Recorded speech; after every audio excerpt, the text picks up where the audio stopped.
তিনি মহান, তিনি সুযোগ দিয়েছেন যে আমরা এখানে উপস্থিত হতে পারি, কারণ ঈশ্বর ছাড়া আমরা কিছুই করতে পারি না। কারণ তিনি আমাদের এভরিডে জানেন। আজকে সকাল তার ইচ্ছা দ্বারা হয়েছে, তিনি যদি না চাইতেন তাহলে সকাল দেখতে পেতাম না। তাই জন্য ঈশ্বরকে ধন্যবাদ করি তার জন্য, বিশেষ করে ধন্যবাদ করি দিদির জন্য এবং এই সমস্ত টিমের জন্য, বিশেষ করে দিদির জন্য যে তিনি আহ্বান করেছে আর আমি এখানে আসতে পেরেছি, তাই জন্য ঈশ্বরকে ধন্যবাদ করি। ধন্যবাদ করি আপনাদেরকেও যে আপনারা ছিলেন। বিশেষ করে এটা আনন্দের, আমি শুনছিলাম যে অনেকে আসতে পারিনি আজকে, যেহেতু একসাথে হচ্ছে। আর আমি উপরে ওঠার পর বুঝতে পেরেছি গোলাটা আগুনের, তাই জন্য অনেক গরমের মধ্যে দিয়ে আপনারা রয়েছেন। দেখুন ঈশ্বরের মহান, আর ঈশ্বর এইভাবেই আশীর্বাদ করেন, ধীরে ধীরে গরম থেকেই ঠান্ডা করেন, আস্তে আস্তে করেন, যাতে আমাদের কিছু টেস্টিমনি আমাদের লাইফে থাকে। এরকম না হোক এসেই ঠান্ডাতে পা দিয়েছি, এরকম যে গরম করতে করতে আমরা করেছি, এটা তো টেস্টিমনি। কারণ ঈশ্বর সাক্ষ্য রাখতে চায়, গল্প রাখতে চায় আমাদের জীবনে, যাতে আমাদের জীবনে একটা গল্প থাকে আগামী দিন, যেন বলতে পারি যে আমরা কোথা থেকে শুরু করেছি আর কোথায় গিয়ে উঠছি। তাই সেই গল্প আমাদের জীবনে খুব দরকার, একটা টেস্টিমনি। আর সেই জন্য আমি খুব খুশি আপনাদের দেখে যে আপনারা কন্টিনিউ এই গরমের মধ্যে দিয়েও করছেন। নিচে অনেকে কষ্ট করে বসে আছেন, তাদের জন্য থ্যাংক ইউ। ঈশ্বর আপনাদেরকে দেখছেন, আর ঈশ্বর অন্তর দেখে। আমি কোথায় বসেছি, কি পজিশনে আছি সেটা না, ঈশ্বর অন্তর দেখে। যদি অন্তর আমাদের সত্যিকারের ঈশ্বরের জন্য ক্ষুধার্ত, তাহলে তিনি পূর্ণ করেন। আর আমি খুব আনন্দিত।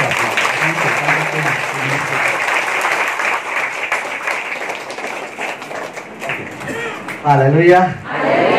ঈশ্বর ধন্যবাদ করি যে আমরা অলরেডি গুড ফ্রাইডে পার্ক লগ্নে আমরা পৌঁছে গেছি, আর দেখতে দেখতে প্রায় গুড ফ্রাইডে কাছাকাছি। আর এই সানডে হচ্ছে পাম সানডে, আর তারপরের সানডে হচ্ছে পরের ফ্রাইডে হচ্ছে গুড ফ্রাইডে, আর তারপরে হচ্ছে আমাদের রিজারেকশন সানডে। আর আমরা যখনই আসি গুড ফ্রাইডে, অ্যাকচুয়ালি যিশুকে মারা হয়েছে, বাট নামটা হচ্ছে গুড ফ্রাইডে। হ্যাঁ, গুড এবং ফ্রাইডে, অর্থাৎ হচ্ছে বাংলায় ট্রান্সলেশন যদিও করেছে পূর্ণ শুক্রবার, বাট অ্যাকচুয়ালি মানে হচ্ছে ভালো শুক্রবার। অর্থাৎ যেদিন মারা হয়েছে, একজনকে হত্যা করা হচ্ছে, তাও লোক বলছে এটা ভালো শুক্রবার। কেন অনেকে বলে যে তুমি এমন ঈশ্বরের আরাধনা করো, সে তো নিজেকেই রক্ষা করতে পারে, নিজেই মরে গেছে, তাহলে সে তোমাকে কি বাঁচাবে? কারণ যারা মাহাত্ম্য বোঝে না, ডিপ ব্যাপারটা বোঝে না, তারা জানে না যে কি হয়। যেমন আমি গ্রামে জন্মেছি, আমি চাষির ছেলে, তাই জন্য আমি গ্রামের ব্যাপারটা বুঝি। কিন্তু যদি কোনো শহরের ছেলেকে নিয়ে যাওয়া হয়, আর যখন গাছ পুঁতে দেওয়া হয়, যদি ধান যখন প্রথম পুঁতে দেওয়া হয়, আর সেটা যখন দেখেন যা রোয়া বলে বা এ করে, যেটা দেখলে মনে হয় গ্রিন, আর তারপরে সে মনে হবে দিয়ে কি হবে গ্রিন, এতে কি আছে, কোনো মাহাত্ম্য নেই, কোনো অর্থ নেই। বাট যে চাষি সে জানে 2 মাস পরে এসো, 3 মাস পরে এসো, দেখবে এই সবুজ কিভাবে গোল্ডেন হয়ে গেছে, হলুদ হয়ে গেছে। আসলে তাই না, এমন কিছু বেরোবে যা তুমি আশা করো। তাই প্রথম দেখলে অনেক সময় আপাত দৃষ্টিতে যেটাকে মনে হয় সবুজ আসে, এবং দেখে মনে হয় কোনো ফল নেই, বাট যারা অন্তর্নিহিত অর্থ জানে তারা যেন ওটা সবুজ নয়, 3 মাস পরে গোল্ডেন হবে, 3 মাস পরে অনেক ধান আসবে। আমি লাগিয়েছিলাম 10 কেজি, বাট হবে হয়তো 10 বস্তা, 20 বস্তা, 20 বস্তা, আমাদের কোনো গ্যারান্টি নেই। কারণ ঈশ্বর এইভাবে আমাদের জীবনে কাজ করতে। গুড ফ্রাইডে আপাত দৃষ্টিতে দেখলে মনে হয় যে গুড ফ্রাইডে ব্যাড জিনিস, তাহলে গুড হয় কি করে? এই জন্য গুড, কারণ তিনি সেদিন মরেননি, বা তিনি সেদিন আমাদের সকলের পাপকে মেরেছেন। আমরা সারা জীবন তড়পাচ্ছিলাম, সারা জীবন কিছু না কিছু করতে হতো, আমাদেরকে পাপ থেকে বাঁচার জন্য আমরা সারা জীবন পরিশ্রম করছি, এমনকি নিজে পশ্চাতাপের জন্য আমরা কোনো না কোনো করছি। কেউ বলে এই দাও, ওই দাও, সেই দাও, আমরা সবকিছু দেখছি, করছি কেন? যাতে পাপ থেকে বাঁচি। আর যিশু এই জন্য এসেছেন যাতে আমাদের কিছু করতে না হয়, বা তিনি আমাদের হয়ে সমস্ত কিছু করেছেন ক্রুশের উপর। আমরা শুধু তাকে বিশ্বাস করব, তাতেই তিনি আমাদেরকে আশীর্বাদ করবেন। সমস্ত জায়গায় কিছু করতে হয়, তবে পাপ থেকে পরিত্রাণ পায়। এবং মারা গেলেও লোক ছাড়ে না, বলে তোমার পাপ আছে, এই দাও, ওই দাও, তবে তোমার পাপ যাবে। বাট গুড নিউজ, বাইবেল এটা বলে, বাইবেল বলে হ্যালো, তোমার জীবিত অবস্থায় তোমার পাপ ক্ষমা হবে যদি তুমি আমাকে বিশ্বাস করে ক্ষমা চাও। তাই জন্য গুড ফ্রাইডে আসলে আমাদের সমস্ত পাপ তিনি নিজের কাঁধে নিয়েছেন। এবং সবাই ছাগল গরু ভেড়া বলি দেন, বাট আমার ঈশ্বর নিজেকে বলি দিয়েছেন যাতে আমার পাপ তিনি নিতে পারেন, আমার নেগেটিভ বিষয় তিনি নিতে পারেন। তিনি আমার জন্য সব নিয়েছেন এবং বিনিময়ে তিনি আমার কাছে কিছু চাইনি। চারিদিকে একটাই বিষয় যে তুমি এটা করলে এটা দিতে হবে, ওটা করলে ওটা দিতে হবে।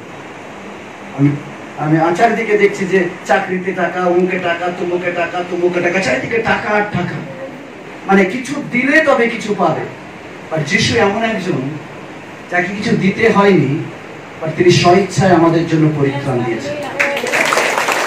অনেকে বলে কেন যিশু আলাদা? কারণ যিশু এই জন্য গুড ফ্রাইডে গুড, কারণ তিনি আমার জন্য, আমাদের জন্য সমস্ত কিছু করেছেন। তাছাড়া আমার যে টাইটেল সেটা হচ্ছে কে আসলে যিশুকে মেরেছে। কে যিশুকে মেরেছে? কে যিশুকে মেরেছে? আপাত দৃষ্টিতে দেখলে মনে হয় যিশুকে সবাই মিলে টর্চার করছে। সেদিন একটা দিন যেদিন কোকিল ডেকেছিল, সেদিন একটা দিন যেদিন সকাল হয়েছিল, সেদিন একটা দিন সবাই ভাবেনি এমন একটা বিভৎস কিছু আসছে। বাট বেলা যখনই, ভোরের বেলা যখনই তাকে অ্যারেস্ট করা হয়েছে, কি করছে যিশু? যখন প্রার্থনা করছে, রোমীয় সৈন্য গিয়ে তাকে অ্যারেস্ট করেছে। আর যখন রোমীয় সৈন্য তাকে ধরেছে, যিশু বলছে চোরের মতো কেন এসছো? আজকে দিনের আলোয়, আমি দিনের আলোয় যেতাম। বাট তারা লুকিয়ে এসে তারা যিশুকে ধরেছে। আর যেই যিশুকে ধরেছে, পিতর রেগে গেছে। পিতর বলছে আমার গুরুকে ধরেছে, আমি ছাড়বো না। আর পিতর কি করেছে? ছুরি বার করেছে আর একজন সৈন্যর কান কেটে দিয়েছে। আর যেই কান কেটে দিয়েছে, যিশু বলছে হ্যালো, আমার কাজ কাটাকুটির নয়,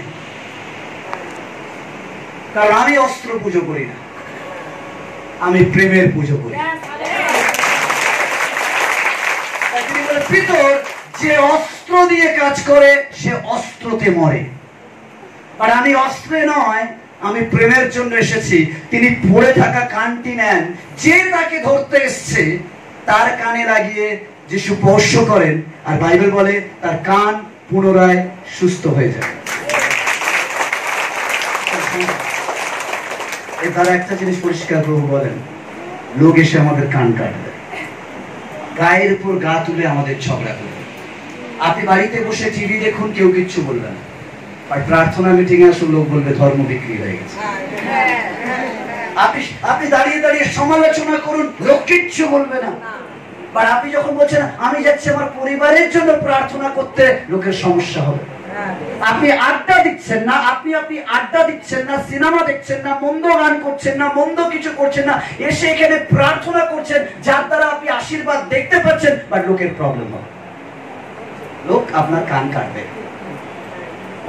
তাহলে যেই কেটেছে মানে এই নয় আমিও ঘুরে ঝগড়া করে বলবো আমি চাচ্ছি তো তোমার কি এক, না না, ওরা বলছে বলবে, আপনি আপনার কানটাকে সুস্থ করে বলবেন ঈশ্বর তোমার মঙ্গল করুক, তোমারও জন্য আমিও প্রার্থনা করবো, একদিন তুমিও ঈশ্বরকে জানো। আমরা ঝগড়া করি না, আমরা বিবাদ করি না, আমরা লড়াই করি না, আমরা বলি না চোখের বদলে চোখ, আমরা বলি না কানের বদলে কান, আমরা বলি তোমার হিংসার বদলে আমাদের প্রেম। ঈশ্বরের সাথে যিশু তারপরে এগিয়ে চলে, যিশু বলে সৈন্য তোমরা যা করতে এসছো করো, এবং যিশুকে এবার বন্দি করে নিয়ে যাওয়া হচ্ছে। আর যখন বন্দি করে নিয়ে যাওয়া হচ্ছে, যিশুকে একটা কোর্ট থেকে আরেকটা কোর্টে এইভাবে হ্যান্ড ওভার করা হচ্ছে, কখনো পিলাতের দরজায়, কখনো রাজদরবারেতে, তাকে উলঙ্গ করা হচ্ছে, তার কাপড় খুলে নিয়ে যিশুর চোখ বন্ধ করে বলছে বলতো তোর কে মারলো, বলে তাকে টর্চ মারা হচ্ছে, তাকে থাপ্পড় মারা হচ্ছে, তাকে কাঁটার মুকুট পরানো হচ্ছে, 39টা চাবুক মারা হয়েছে। যখন পিলাত বুঝতে পেরেছে যে যিশু তেমন কোনো অপরাধ করেনি, তখন পিলাত বলছে আমি এটাকে ছেড়ে দিতে চাই, তোমরা কি বলছো? লোক বলছে না, উহাকে ক্রুশে দাও। আর সেই সময় বন্দী ছিল একজন দস্যু, নাম তার বারাব্বাস, যে কিনা সব থেকে বাজে কাজ করেছে, সবকিছু নোংরা কাজ করেছে। আর পিলাতের কাছে একটা আইন ছিল যে বছরে একবার নিস্তার পর্বের দিন কোনো একটা আসামিকে সে নিস্তার করতে পারে, যেমন আমাদের 15 আগস্টে করা হয় ভালো কাজের জন্য। তাই পিলাত অফার দেয় লোকদেরকে, এক কাজ করো, বারাব্বাসকে রাখছি আর যিশুকে রাখছি, তোমরা কাকে নেবে? পিলাত ভেবেছে বারাব্বাস প্রচন্ড খারাপ মানুষ, লোককে টর্চার করেছে, অপমান করেছে, চুরি করেছে, ধর্ষণ করেছে, মার্ডার করেছে, তাহলে কেউ বারাব্বাসকে চাইবে না, যিশুকে চাইবে। কারণ যিশু অন্ধের চোখ দিয়েছে, খঞ্জকে চালিয়ে দিয়েছে, সঠিক শিক্ষা দিয়েছে, তাহলে নিশ্চয়ই লোক যিশুকে চাইবে, বারাব্বাসকে নয়। আর সেদিন ভিড় বলছে আমরা বারাব্বাসকে নয়, যিশুকেই ক্রুশে দেওয়া হোক আর বারাব্বাসকে ছেড়ে দেওয়া হোক। পিলাত যেন বুঝতে পারেনি, পিলাত যেন শুনতে পায়নি। পিলাত বলছে আরেকবার ভেবে বলো কি বলছো? বলছে না না, বারাব্বাসকে ছেড়ে দাও, যিশুকে ক্রুশে দাও। আজও আমাদের জীবনে তাই হয়। খারাপ মানুষের বন্ধু বেশি, ভালো মানুষের বন্ধু হয় না। আপনি যত ভালো হবেন, আপনার বৌমা তত আপনার উপর খারাপ ব্যবহার করবে, আপনার ছেলেও তত সুযোগ নেবে, আপনার স্বামীও তত সুযোগ নেবে। যত ভালো হবেন তত সুযোগ নেবেন, কারণ লোক খারাপটাই চায়, ভালোটা নয়। আজও আমাদের কাছে আমরা যদি কোনো আমাদের ছেলে মেয়ে এসে সত্যি কিছু বলে যে হ্যাঁ আমি ভুল করেছি, আমরা ঠাসিয়ে মারি।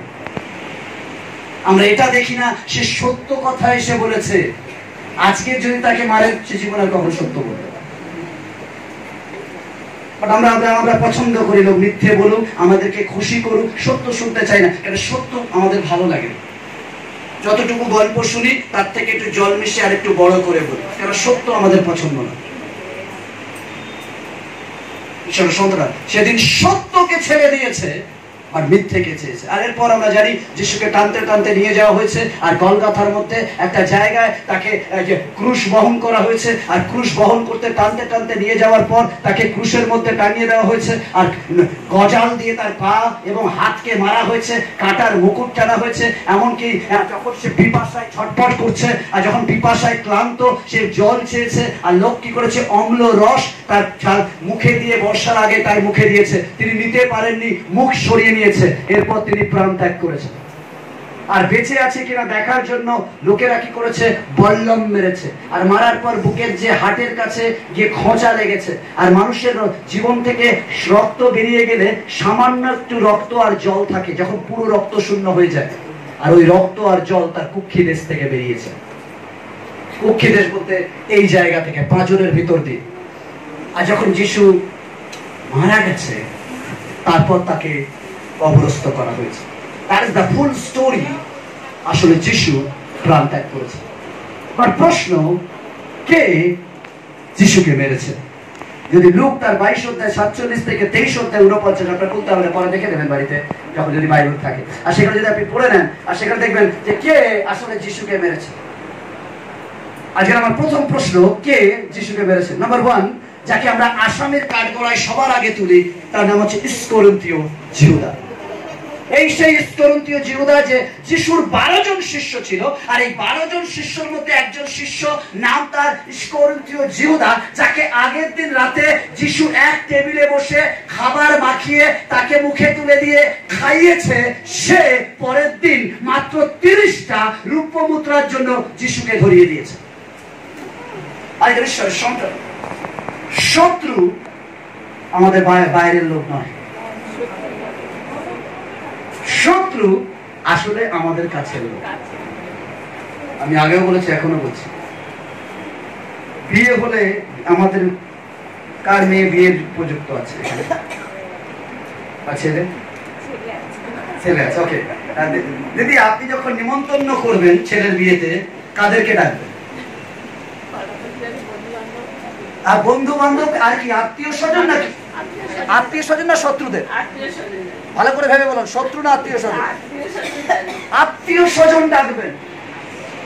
আর খাবার খারাপ হলে কারা বলে?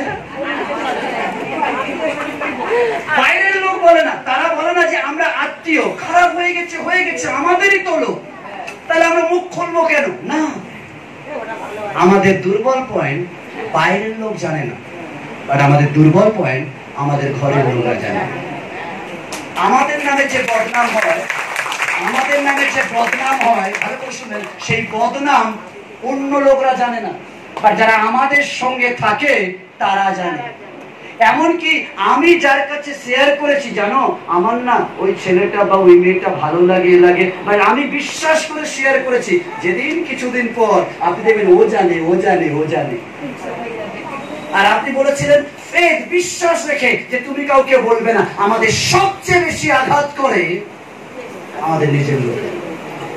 যিহুদা যিশুর কাছাকাছি থাকতেন, যিশুর 12 জন টপ শিষ্যর মধ্যে একজন, যে কিনা যিশুকে কেউ ধরতে পারে না, কিন্তু সে নিজের শিষ্য মাত্র 30টা রৌপ্য মুদ্রার লোভে যিশুকে ধরিয়ে দিয়েছে। আমরা যখন যিহুদার কথা মনে পড়ে আমাদের রাগে গা ফুলে যায়, আমরা বলি ইস কত বাজে লোক,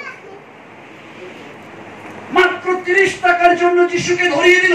আমি হলে কখনো করতাম না। আর যখন অফারিং ব্যাগ আপনার কাছে যায়, আপনি নিজের জন্য সব রেখে দেন, খুচরো খোঁজেন দেওয়ার জন্য, আর আপনি বলছেন আমি হলে ধরাতাম না। আমি আর আপনি আলাদা নয়। নিষ্করন্থীয় যিহুদা আর আমরা আলাদা নয়। আমরা আমাদের জন্য স্পেশাল রাখি আর ঈশ্বরের জন্য ছিটে ফোঁটা রাখি। নিষ্করন্থীয় যিহুদা সে জানে যে আমার দরকার, আর টাকার সে কি অ্যাকচুয়ালি নিষ্করন্থীয় যিহুদা কি যিশুকে ধরিয়েছিল না, বা নিষ্করন্থীয় যিহুদার অন্তরে অর্থ লোভ তাকে ধরিয়েছিল। আজকের ঈশ্বরের সন্তানরা, আপনি কাকে বেশি ভালোবাসেন, অর্থ নাকি ঈশ্বর?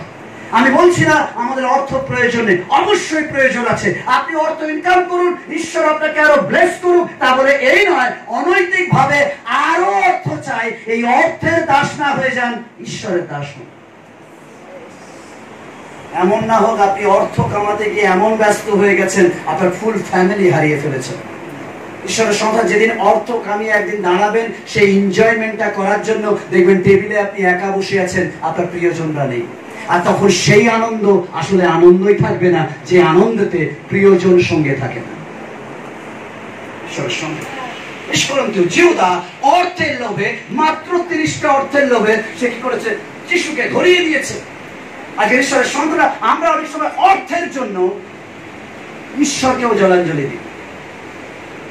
আজকের ঈশ্বরের সন্তানরা, ঈশ্বর আপনার জীবনে প্রথম হোক, অর্থ সেকেন্ড। কারণ যিনি আপনাকে বাঁচিয়ে রেখেছেন তিনি যদি না রাখেন, তাহলে আপনি আগামীকাল কি কামাবেন? অনেক জমিয়েছেন আর সকালবেলা ঘুম ভাঙলো না, অর্থ কে খাবে? আজকের ঈশ্বরের সন্তানরা, সেদিন যিশুকে নিষ্করন্থীয় যিহুদা নয়, তার ভিতরে অর্থের লোভ যিশুকে সেদিন কষে দিয়েছিল।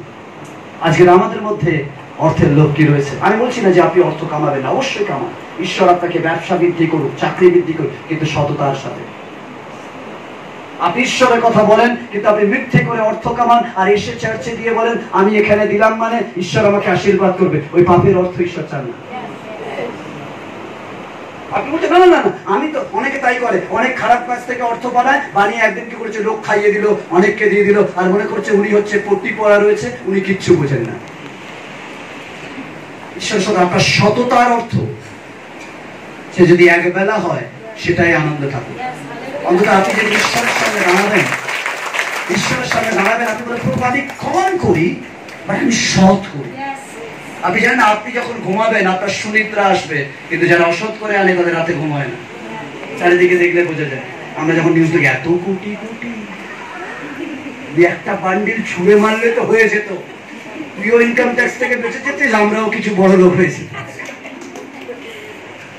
আর শেষ সময় তাদের কোথায় যায়, কি যায়, ভেরি ইম্পর্টেন্ট। অর্থ আমাদের সবার প্রয়োজন, উই নিড, আমাদের নিড রয়েছে মানি। আর তা বলেই না অর্থের যেন আমরা দাস না হই। হালেলুয়া। নিষ্করন্থীয় যিহুদা যিশুকে ধরিয়েছিল। আমরা অনেক সময় বলি নিষ্করন্থীয় যিহুদা হচ্ছে দায়ী, বিকজ সে দায়ী নয়, অর্থের লোভ দায়ী। আজকে আমাদের কাছে অর্থের লোভ নেই তো। বলে মরে যাবো, এই গয়নাগুলো কিন্তু খরচ করবে, নিজে খেতে পাচ্ছেন, রেখে দিয়েছে, না না না, আরে নিজে খা। সব থেকে বড় গহনা এটা, এটাকে ঠিক রাখুন, সব গহনা থাকবে। এটাই যদি চলে যায় করে রাখুন। Very important. অর্থে আমরা গহনা বা কেন গহনা কিনি দুটো কারণে। এক, সোনা বিশেষ করে বাঙালিরা কেনে দুটো কারণে। এক, সাজার জন্য, লোককে দেখানোর জন্য আমার আছে। আর সেকেন্ড থিং, বিপদে পড়লে ওটা কাজে লাগবে। তাই বিপদে যদি ওটা কাজে লাগে তাহলে বিপদে কাজে লাগান, কিন্তু আপনি ভালো থাকুন, ঈশ্বরের সন্তান। অনেক সময় অর্থ লোভ আমাদেরকে ঈশ্বর থেকে দূর করে, ঈশ্বরকে ধরিয়ে দেয়, ঈশ্বরকে ক্রুশে দেয়।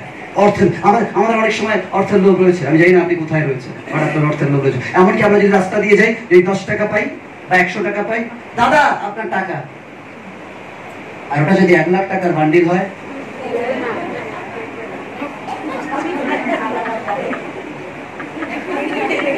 টাকার উপর দাঁড়িয়ে গেলাম,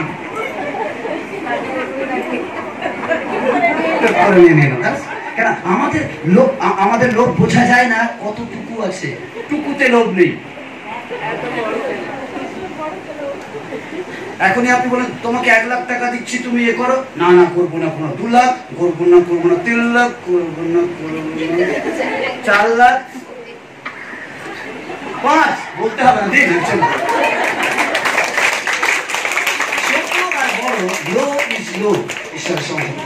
আপনি ছোটতে বিশ্বস্ত হন, বড়তে বিশ্বস্ত হন। মা দিয়েছে টাকা, মা এটা মা, ওকে, মা দিয়েছে টাকা, এনে কলেজের বই কিনবি, বইয়ের দাম 100 টাকা, ওখান থেকে সাবসিডি পেয়েছে আরো 20 টাকা ছাড়, 80 টাকা। আর 20 টাকা কি দরকার আছে, চেপে দাও। পাপ ছোট আর বড়, এভরিথিং ইজ পাপ। আমরা বলি এটা ছোট, এটা বড়। আমি পরিষ্কার, মা 20 টাকা আমি কমাতে পেরেছি, এই 20 টাকা আমি তোমাকে দেবো না, এটা আমি নেব। মা আপনাকে গলা কেটে দেবেন, বাট মা জানবে আমার মেয়ে আর যাই করুক সৎ আছে। আপনি কি করছেন আজকের অর্থ নিয়ে। নাম্বার 2, যাকে আমরা আসামের কাঠ গড়ায় দাঁড় করায় যখন যিশুকে কে মেরেছে, আর সে হচ্ছে সদ্দুকী ফরিসি। তারা ছিল লিডার, আর তারা প্ল্যান করেছে যে যিশুকে ক্রুশে দিতে হবে, তাকে ধরতে হবে। আর সদ্দুকী ফরিসি হচ্ছে সেই পণ্ডিত যারা যিশুর কথায় সবসময় ভুল ধরার জন্য বসে থাকতো। আজকে শুনে নিন, আপনি যখন ঈশ্বরের কথা বলবেন, লোক ভুল ধরার জন্য বসে থাকবে। আপনি গালাগালি করুন, কেউ কিন্তু পেনে লিখে রাখে না আপনি কি কি গালাগালি করেছেন। আর আপনি যিশুর কথা বলুন, লোক বলবে হ্যাঁ হ্যাঁ ও যিশুর কথা বলছিল, আমি শুনেছি। ভালো কথা তাদের খারাপ লাগে, বাট খারাপ কথা তাদের ভালো লাগে। ঈশ্বরের সন্তান সদ্দুকী ফরিসি, বাইবেল বলে যে 2য় নম্বর যাকে আমরা আসামির কাঠগড়ায় দাঁড়াই, সদ্দুকী ফরিসি। আর আজকের আমার প্রশ্ন, সত্যি কি সদ্দুকী ফরিসি তাদেরকে যিশুকে ক্রুশে দিয়েছে? না, আসলে সদ্দুকী ফরিসির মধ্যে অহংকারের আত্মা, আমি সব, এটাই যিশুকে ক্রুশে দিয়েছে। ঈশ্বরের সন্তানরা সদ্দুকী ফরিসি, তারা ছিল ধর্মের শিক্ষক, তারা ধর্ম সম্বন্ধে জ্ঞান দিত। আর যিশু যখন এসে সেই ধর্মশাস্ত্রকে নতুন অ্যাঙ্গেলে বোঝাচ্ছে, তাদের ইগোতে হার্ট হয়েছে। আমরাও অনেক সময় একই রকম ভাবে যিশুকে ক্রুশে দিই আমাদের ইগোর জন্য। আমি সব থেকে বড় ইগো, চাইলে নাই গেছে। তুমি জানো ও আমাকে বলেছে, ও কি আমাকে চেনে, আমাকে জানে, সবকিছু আমা। আমাদের 90% আমাদের ঝগড়ার কারণ হচ্ছে আমার লেগেছে। যিশু বলছে যদি তুমি আমার কাছে আসো, নিজেকে অস্বীকার করো। নিজেকে অস্বীকার মানে জানেন, মানে লোক আপনাকে যা খুশি তাই বলবে, যা গালাগালি তাই করবে, আপনাকে হেসে বলতে হবে থ্যাংক ইউ। আপনার পাঁচটার একবার শোনা যায়, 5টা স্টেজে বলা যায়। আজ অব্দি আমার গাড়িতে যারা যারা ধাক্কা মেরেছে, আমি নেমে শুধু দেখে তো চালাবেন বলে চলে যায়। সেও ভাবি কি বলবে, কি বলবো না। এই নয় আমি ভীতু বলে বলিনি, আমি যিশুকে জানি বলে বলি। ঈশ্বর শেখায়নি যে আমরা কাউকে গালাগালি করতে পারি, ঈশ্বর শেখায়নি আমরা কারোর সাথে ঝগড়া করতে পারি। ঈশ্বর শিখিয়েছে যেন আমরা প্রেম করতে পারি। আসলে ঈশ্বরের সন্তান, আমাদের আমিত্ব আমাদের কাছে অনেক বড়। আমরা যা কিছু করি আমিত্ব, আমাকে বলেছে, আমাকে করেছে, আমার বাবা মা, আমার ঠাকুমা, আমার বাড়ি, আমার প্রপার্টি, সবকিছুতে আমি। ঈশ্বরের সন্তান, কালকে সকালে যদি নিঃশ্বাস বাঁচালে কোথায় আপনি? অক্সিজেনও আপনার নয়, সেটাও কেউ দয়া করে দিয়েছে। হার্টবিটও আপনার নয়, কেউ দয়া করে চালাচ্ছে। আমাদের সবকিছুতে আমি, সেদিন আমিত্বের অহংকার যিশুকে ক্রুশে দিয়েছে। আমরা হাম্বল হই না? আমরা অনেক সময় আমরা বলি আমি এখানে বসবো না, আমি ওখানে বসবো না, আমি এরম করবো না, আমি ওরম করবো না। আমাদের মধ্যে আমিত্ব কাজ করে। যত বেশি আমিত্ব দেখাবেন তত আসলে আপনি ঈশ্বরকে ক্রুশে দেন। আজকের ঈশ্বরের সন্তান নিজের আমিত্বকে মেরে দিন, বলুন আমি কিচ্ছু না, তিনি রেখেছেন, তিনি চালাচ্ছেন, তিনি যেদিন ডাকবেন চলে যাব। এত আমিত্ব দিয়ে কি লাভ? আজকের ঈশ্বরের সন্তান আমাদের প্রয়োজন নিজেকে ক্রুশে দেওয়া। নিজেকে ক্রুশে দেওয়া মানে এই নয় নিজে গিয়ে বলবো মেরে দাও, এরকম না। নিজেকে ক্রুশে দেওয়া মানে নিজের আমিত্বকে, নিজের অহংকারকে, নিজের আই ব্যাপারটাকে মেরে দিয়ে বলা এই আই বলে কিছু নেই। আমরা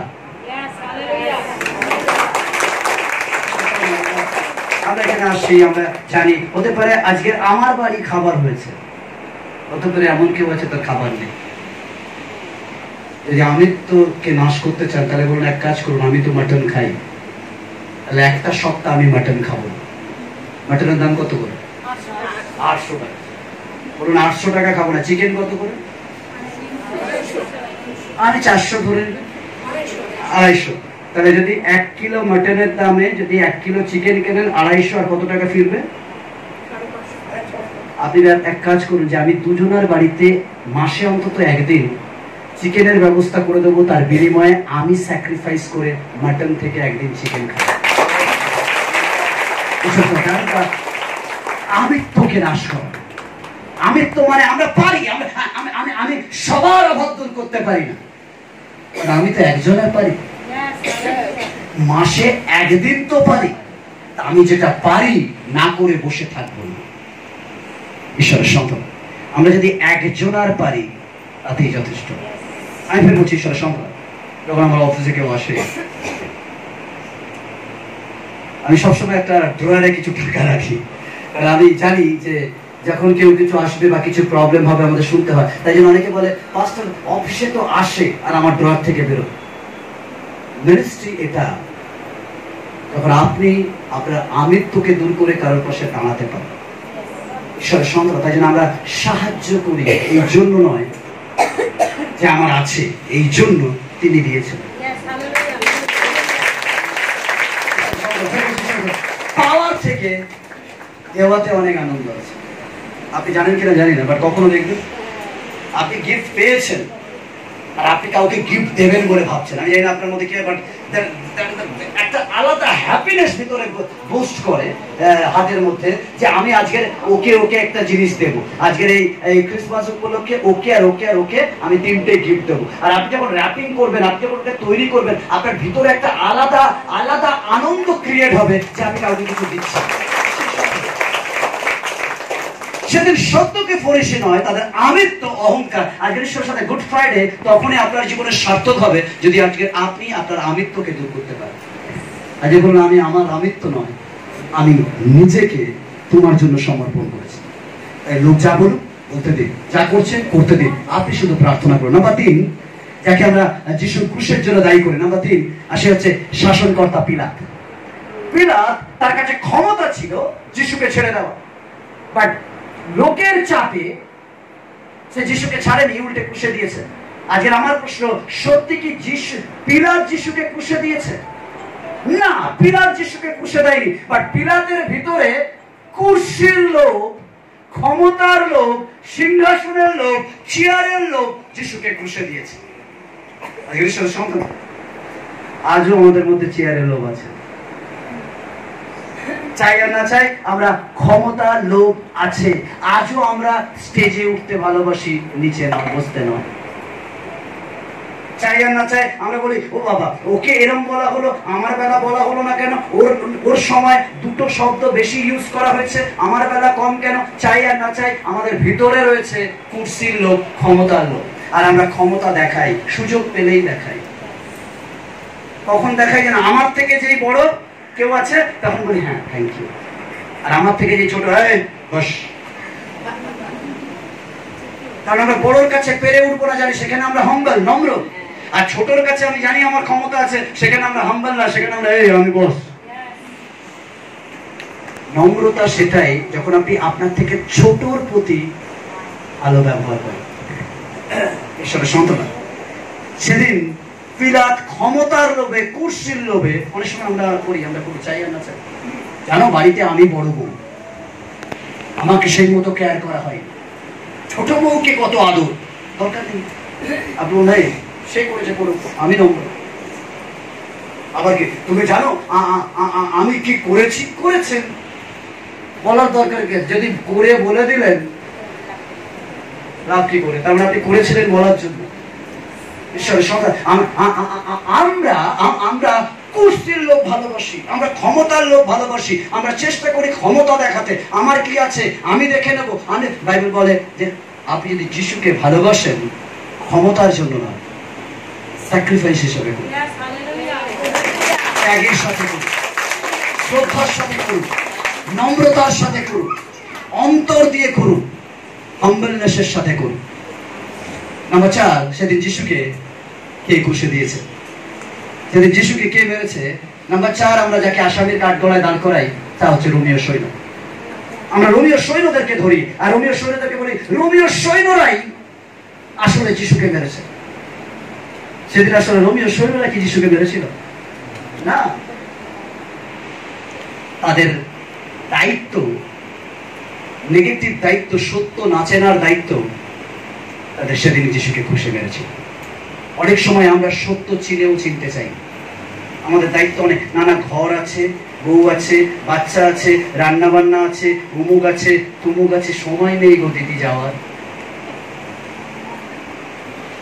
আমরা অনেক দায়িত্বতে ব্যস্ত, ঈশ্বরের জন্য আমাদের কাছে সময় নেই।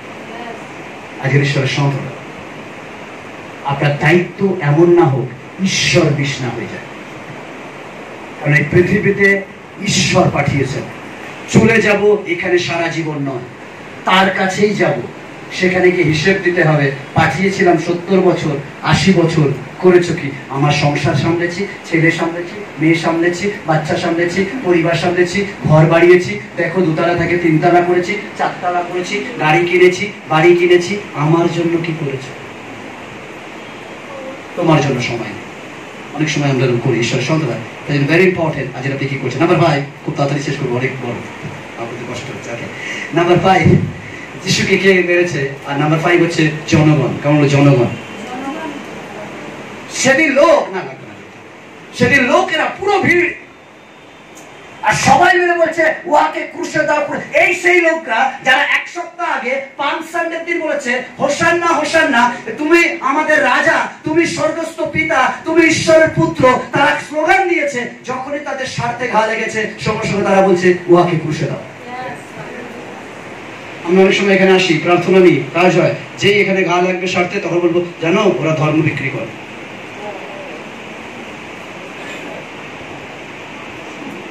সেই জনগণ যখন তাদের অসুস্থ এসছে ছুটে যিশু সুস্থ করেছে, সেই জনগণ যখন তাদের মেয়ে মারা গেছে যিশুর কাছে এসছে চাঙ্গাই দিয়েছে, সেই জনগণ যখন কিছু ঘটনা ঘটেছে যিশুর কাছে এসছে অলৌকিক কার্য হয়েছে, সেই জনগণ যখন স্বার্থে ঘা লেগেছে সঙ্গে সঙ্গে বলছে উহাকে ঘুষে দাও। ঈশ্বরের সন্তান, যারা আপনার পায়ে হাত দিয়ে প্রণাম করছে, এটা নয় সারা জীবন প্রণাম করবে, সুযোগ পেলে তারা আপনার গলাও কাটবে।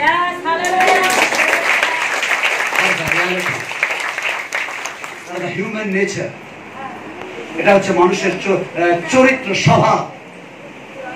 যার উপকার করবেন চোখ বন্ধ করে বিশ্বাস করুন, সে আগামী দিনে আপনার বিরুদ্ধে বলবে। আর আপনি জানো আমি ওর উপকার করছি, আপনি তো করেছেন গালাগালি খাওয়ার জন্য। উপকার যখনই করতে যাবেন 100% ভেবে নেবেন সে কিন্তু আমাকে বিনিময়ে পরের দিন গালাগালি দেবে, এই ভেবে উপকার করুন। এই নয় সে আপনাকে তালি দেবে না, আগে গালি দেবে। তাহলে কি আপনি উপকার করবেন না? আমাদের কাজ উপকার করা আমরা করব, আমরা তালির জন্য উপকার করি না, আমরা ঈশ্বরের কাজ করতে হয় বলে উপকার। জনগণ তাকে বলছে উহাকে ক্রুশে দাও। যখন তাদের স্বার্থে ঘা লেগেছে জনগণ যিশুকে ক্রুশে দিয়েছে। কেন জনগণ চেয়েছিল যে যিশু রাজা হবে আর রোমীয়দের কাছ থেকে সিংহাসন কেড়ে জিহুদীদেরকে দেবে আর তারা রাজা হবে, ইসরায়েল রাজা হবে। আর সেই জন্য যিশুর পিছনে গেছে। যিশু বলছে আমি তো এই রাজত্বের জন্য আসিনি, আমি হৃদয়ের রাজত্বের জন্য এসেছি। জনগণ বলল এর সাথে ঘুরলে কোনো লাভ নেই, কারণ এই তো আমাদের কিছু দেয় না। উল্টে বলছে হৃদয়ের রাজা, ও এক কাজ করো বেটাকে ক্রুশে দাও। কেন একে ভেবেছিলাম রাজা হবে, তো রাজা হয়নি, হৃদয়ের রাজা হচ্ছে, ওকে ক্রুশে দাও। ঈশ্বরের সন্তান, যখন আপনার স্বার্থে ঘা লাগবে তখন আমরা কিরম আচরণ করি, আর এটা রিয়েল হিউম্যানিটি। যখন আপনাকে লোক উপকার করছে আপনি কেমন ব্যবহার করছেন, যখন আপনাকে লোক খারাপ ব্যবহার করছে আর তখন আপনি তাদের সাথে কেমন ব্যবহার করছেন, এটাই মনুষ্যত্ব, এটাই ঈশ্বরের আশীর্বাদ, এটাই সব প্রকৃত বিশ্বাসী ঈশ্বরের। জনগণ তাকে বলো ক্রুশে দাও, তাহলে স্বার্থে ঘা লেগেছে। আমি এই না আজকের আপনার স্বার্থে ঘা লাগলে কি হবে? যদি পায়ের উপর চাপ পড়ে যায় কি করবে?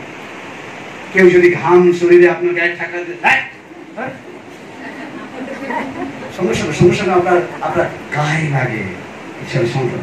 আর আমরা অন্যদের বলি ওরা বড্ড বাজে লোক, আমি ভালো। আপনি কতটা সহ্য করেন?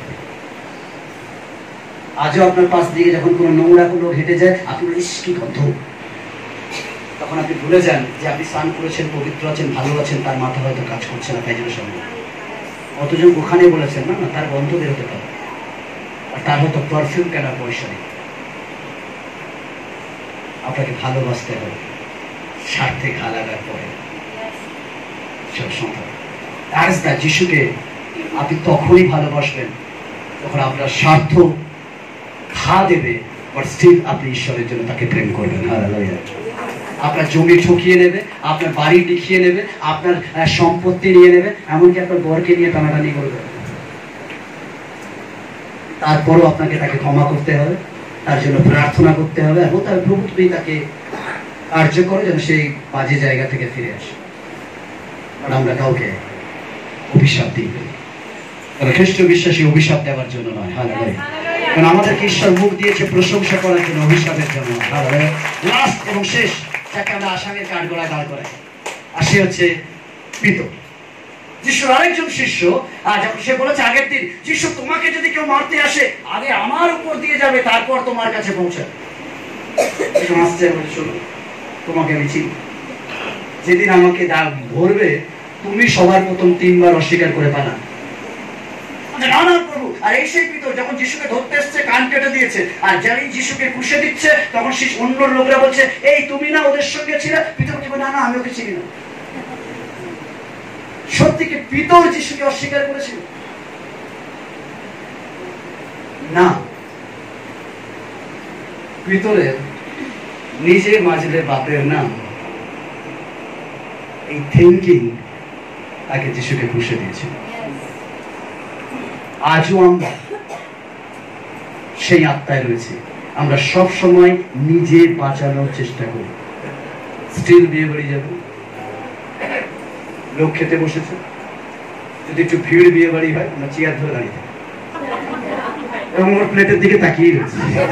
ও বেচারা সবে দই নিয়ে অ্যাড করছে, চা যাবেও না। কেন আমরা এই জন্য দাঁড়িয়ে থাকি, যদি জায়গা না পাই আমরা তখন ভাবি না যে পিছনে যে রয়েছে সে আমার থেকে বেশি ক্ষুধার্ত কিনা, কেউ আছে কিনা, আমরা খুঁজি না। কারণ আমরা নিজেকেই সবচেয়ে বেশি ভালোবাসি, আমরা সবচেয়ে বেশি নিজেকে ভালোবাসি। এখন অব্দি আমরা বাসে বা ট্রেনে উঠলে আগে নিজে জায়গা খুঁজি।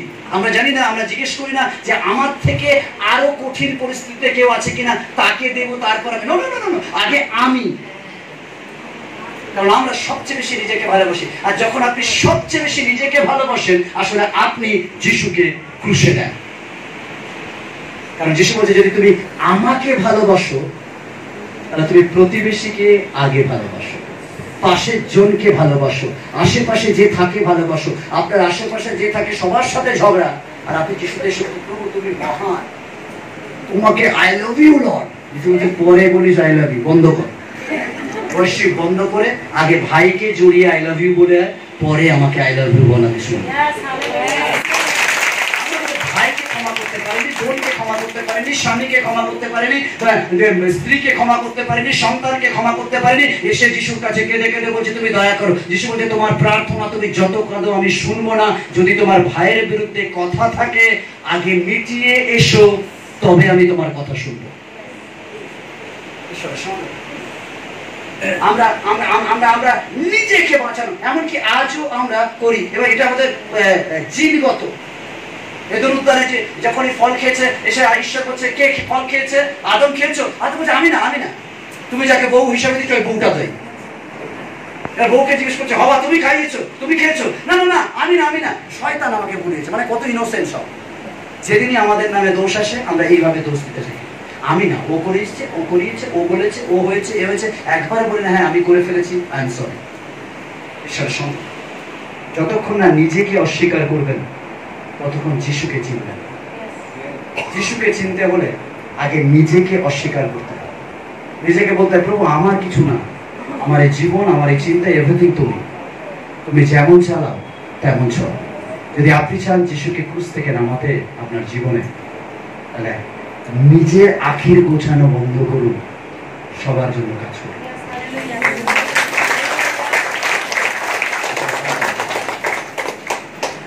আমার মা মারা যায়, মা মারা যায়, আর যখন মারা যায় তখন কাজ হয়। যেহেতু আমি যিশুতে আমি বিশ্বাস করি, তাই জন্য আমি মাকে বেঁচে থাকা অবস্থায় যত খরচা ছিল আমি দিয়েছি। বাট মারা যাওয়ার পর আমি বলেছি যে আমি কোনো কাজ করবো না, এই জন্য কারণ আমার মা, আমি বিশ্বাস করি যে আমি তার জন্য প্রার্থনা করি, সে অলরেডি স্বর্গে চলে গেছে। যাই হোক, এবার আমার দাদারা বলছেন আমরা কাজ করবো, কারণ আমাদের অনেকে ধারণা আছে ওদের আগে কাজ করতে হবে। মানে বেঁচে থাকা অবস্থায় ছেলে খাওয়া হোক আর না খাওয়া, মরে যাওয়ার পর যেন কাছা নেয়, লোককে দেখাতে হবে যে মা তোমাকে কত ভালোবাসতো। আমার মারাও তাই বলে, তুই দেখিস না দেখি শুধু মুখে একটু আগুন দিস। আরে আগুন না দিলেও আপনি স্বর্গে যান। জীবনে বেঁচে থাকায় খাবার দিল না, মরে যাওয়ার পর আগুন দিস। ওই জন্যই বেঁচে আছেন, ওই জন্য আপনার ছেলেরাও রেডি আছে যে এমনি তাড়াও মাকে, আর মরে যাওয়ার সময় এমনিতেই তো কিছু, এমনিতে তো বেঁচে থাকাতেও আগুন দিচ্ছে, ওখানেও আগুন দেবে। এবার বলছে সাধ্য হবে, এ হবে। আমি বলে তখন বলছে তোর টাকাটা তুই দিয়ে দে, কাজ না করলে চল। আমি আমার টাকা দিয়েছি। এবার ঘাটে টাটে যা কিছু হয় সমস্ত কাপড় চোপড় পেয়েছি, যা উঠে আর কি। এবার হওয়ার পর এবার আমরা 3 ভাই বলছে তাহলে এক কাজ করা হবে, 3টে ভাগ করা হবে। আমি নমস্কার বলে যে বাবা আমার কোনো ভাগ দরকার নেই, তোরা দুজন ভাগ কর, আমি 1 টাকা নিইনি। ঈশ্বরের সন্তান, যখন আপনি নিজেকে অস্বীকার করবেন আপনি কি করছেন, ঈশ্বর আপনাকে দেখে। ভাইদের মধ্যে 1 হাত, এটার জন্যই দুজনের কোর্টে দেখে নেন। এই জায়গাটার দাম হয়তো 1 লাখ টাকা, 1 হাত জায়গার দাম, আর কোর্টে খরচ করেছে 5 লাখ টাকা। তবু ছাড়বো। যদি আপনি বড় হতে চান ছেড়ে দিন 1 হাত, ঈশ্বর আপনাকে 10 হাত অন্যদিকে ব্যবস্থা করে। আমি ছেড়েছি, আমি আমার বাবার কোনো সম্পত্তি দিই, আমার ভাইরা সব নিয়েছে, কোনো সম্পত্তি নেই। আর আমি পরিষ্কার করছি আমার লাগবে না। আর এই নেই বলে এখন 2 দাদাদের মধ্যে কোনো ঝামেলা বাঁধলে, তারা অবিশ্বাসী, কোনো ঝামেলা বাঁধলে মাঝখানে আমাকে গিয়ে মিটিং করতে হয়। কারণ একমাত্র আমি যা বলি আমার বড়দাও চুপচাপ মাথা নত করে শোনে, আমার মেজদাও শুনে, আমার সবাই শুনে, বিকজ আমি নেই। তা বলে কি ঈশ্বর আমাকে ফেলে দিয়েছে? নো, তারা সব বিক্রি করেছে আর আমি কিনেছি।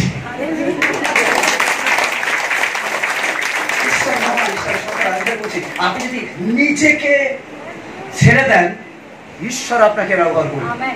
আর আপনি বলছেন আপনি একটু ছেড়ে তো দেখুন, আপনি যা করেছেন দেখুন। ঈশ্বরের সন্তান, ঈশ্বর আপনাকে ব্যবহার করুন।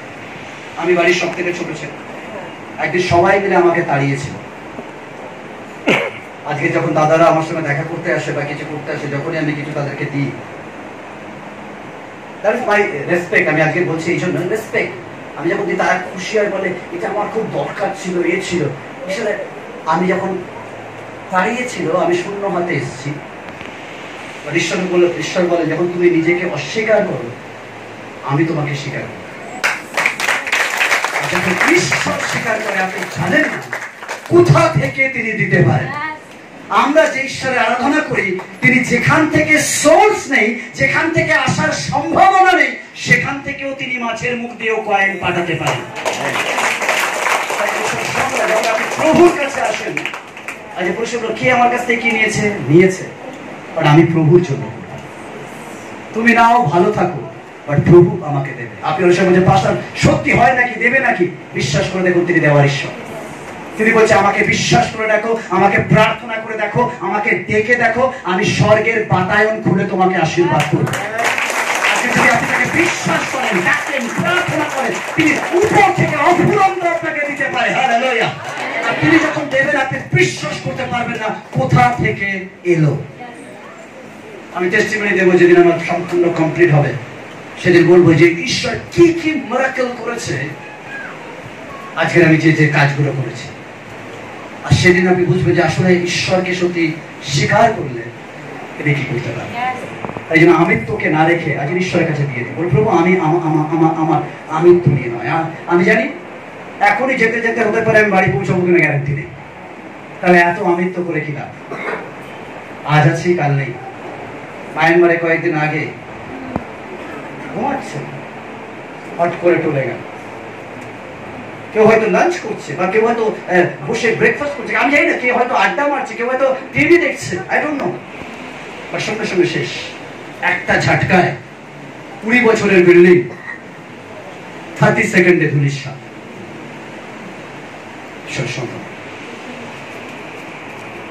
আমরা জানি না আমাদের জীবনে কখন কি আসবে, আর যেটুকু সময় ঈশ্বর আপনাকে দিয়েছেন নিজেকে নয় ঈশ্বরের কাছে সমর্পণ করুন। নিজের জন্য নয়, ঈশ্বরের জন্য বাঁচুন। প্রভু আমার আমিত্ব, আমার সেলফিশনেস, আমার হিংসা, আমার স্বার্থপরতা তুমি দূর করে দাও। ঈশ্বরের সন্তান, যত এই স্বার্থপরতা দূর হবে তত ঈশ্বর আপনাকে আশীর্বাদ করবে। আসুন আমরা চোখ বন্ধ করে নিজেকে সমর্পণ প্রার্থনা করে ঈশ্বরের কাছে, in the name of Jesus. Hallelujah Lord, ও hallelujah Jesus, thank you Lord, thank you Jesus, thank you Jesus. আসুন আসুন নিজেকে সমর্পণ করে বলি প্রভু ইউজ মি লর্ড। আমার স্বার্থপরতা চিন্তাকে তুমি দূর করো, আমার অর্থের প্রতি লোভকে তুমি দূর করো, আমার আমিত্বকে তুমি দূর করো, আমার কুশি, সিংহাসন, পদের লোভকে তুমি দূর করো, আর আমাকে তুমি নম্র, খাঁটি, পবিত্র করো প্রভু। ও প্রভু যিশু, তোমার যিশু নামে সিরাবাক্ষা রাস্তা দর খুরিয়ন্তা সদরে যিশু তোমার কাছে প্রার্থনা করি, in the name of Jesus. ও প্রভু যিশু, আজকে যারা তোমার কাছে প্রার্থনা করছে, তোমার নম্রতা, তোমার আশীর্বাদ, তোমার হিলিং পাওয়ার, তোমার মিরাকল টাচ তুমি আজকে দাও, in the name of Jesus. ইশাকা রালাবা শুকুরিয়ত সুদরাবা শিখেরি ইলারিয়ান দারাসুদরাবা শিখেরি আশদরি ইলোকুরিয়ান থাকা সদরাবা শিখেরি ইকারিয়ান থাস সিউরিয়া তাবা সকরিয়ত ইলারিয়ান তুমি সিদরাতা রতু করিয়ন্ত ইলুরিয়া ও প্রভু যিশু তুমি ব্লেস করো প্রভু। প্রভু তোমার নম্রতায়, তোমার হাম্বলনেসে তুমি আজকে ধরো প্রভু। বিশেষ করে প্রভু আজকে প্রত্যেকটা মাকে, বোনকে, ভাইকে, দাদাকে, বাবাকে তুমি স্পর্শ করো প্রভু, in the name of Jesus. যারা অসুস্থ প্রভু তোমার হিলিং টাচ তুমি দাও, in the name of Jesus. যারা সমস্যায় আছে তোমার সমাধানকারী আত্মা দাও প্রভু। যারা অশান্তিতে আছে তোমার শান্তির আত্মা দাও প্রভু। শাখারিয়ন্ত সুদরে প্রভু এই গুড ফ্রাইডের পূর্ণ লগ্নে প্রভু ব্লেস করো, in the name of Jesus. শাখারিয়ন্ত সুকুই শালাই লারিয়া শাখারিয়ন্ত কুশা। প্রভু যিশু তুমি আশীর্বাদ করো প্রভু। আজকে যার যা প্রার্থনা প্রভু নিচে উপরে জানা রয়েছে, আজকে প্রত্যেককে তুমি ব্লেস করো, স্পর্শ করো প্রভু। এই পরিচর্যাকে তুমি আশীর্বাদ করো প্রভু। এই মেয়েটিকে তুমি প্রচুর পরিমাণে আশীর্বাদ করো প্রভু। বিশেষ করে তার সঙ্গে যারা কার্য করছে প্রভু, প্রত্যেককে ড্রিমকে তুমি ব্লেস করো, তুমি অনুগ্রহ করো প্রভু। আমরা যখন ফিরে যাই তুমি আমাদের সঙ্গে থাকো, ব্লেস করো। তাদের খাদ্য ভান্ডারে, অর্থ ভান্ডারে তোমার ব্লেসিংটা, তাদের সন্তানদের জীবনে, তাদের স্বামী, তাদের স্ত্রী, পুত্র, কন্যা ব্লেস করো তোমার যিশু নামে। যারা প্রভু অসুস্থতায় রয়েছে, তোমার ক্ষত আমাদের আরোগ্যতা দেয় প্রভু। তোমার রক্ত আমাদেরকে ধুয়ে দিক প্রভু, তোমার যিশু। প্রভু যিশু খ্রিস্টের নামেই প্রার্থনা চাই, আমেন। ঈশ্বর আপনাকে আশীর্বাদ।